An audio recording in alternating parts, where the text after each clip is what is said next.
নমস্কার বন্ধুরা, আমি আবার একটা নতুন রেসিপি নিয়ে এসেছি। সেটা হচ্ছে সয়াবিনের ঝোল।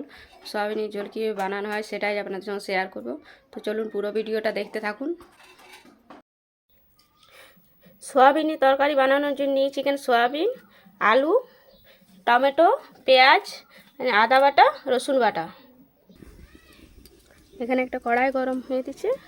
এবার এর মধ্যে দিয়ে দেবো কিছুটা সরষের তেল। তেলটা ভালোভাবে গরম হয়ে গেছে। এবার এর মধ্যে দিয়ে দেবো সয়াবিনগুলো।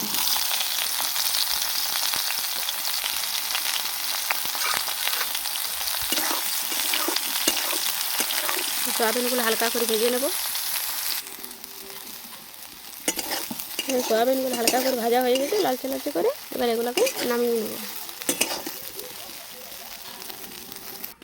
এবার ওই কড়াইয়ের মধ্যে আবার কিছুটা সরষের তেল দিয়ে আলুগুলো ভেজে নেব।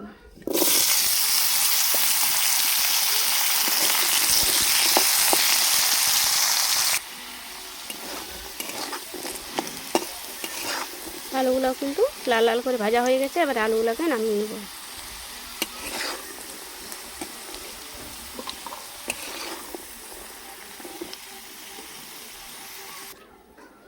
এবার ওই তেলের মধ্যে দুটো শুকনো লঙ্কা, কিছুগুলো গোটা জিরে, একটা তেজপাতা,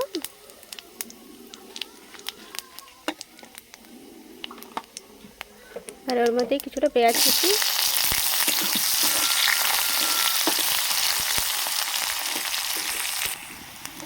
পেঁয়াজটা লাল লাল করে ভাজা হয়ে গেছে। এর মধ্যে দিয়ে দেবো একটা টমেটো।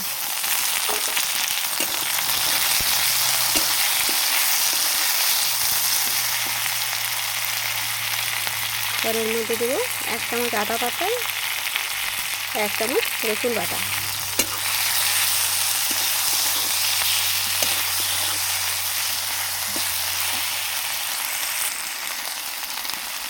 এবার এর মধ্যে দিয়ে দেবো 1 চামচ লবণ, 1 চামচ হলুদ গুঁড়ো, 1 চামচ ধনে গুঁড়ো।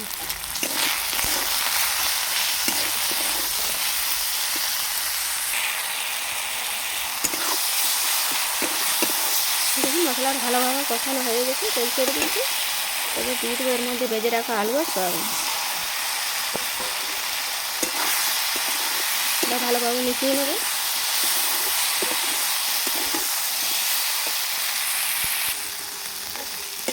ভালোভাবে কষানো হয়ে গেছে। এবার এর মধ্যে দিয়ে দেবো জল।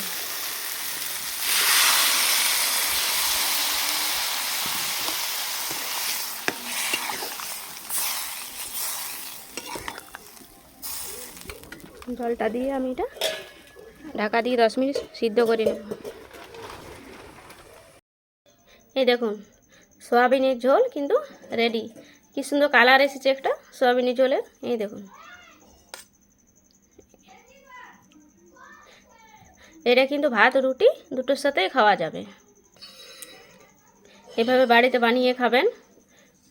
আর কেমন হয়েছে অবশ্যই আমাকে জানাও। ভালো লাগলে একটা লাইক, কমেন্ট এবং শেয়ার করে যাবেন। আর এমনি নতুন নতুন রেসিপি দেখতে গেলে পেজটিকে ফলো করবেন।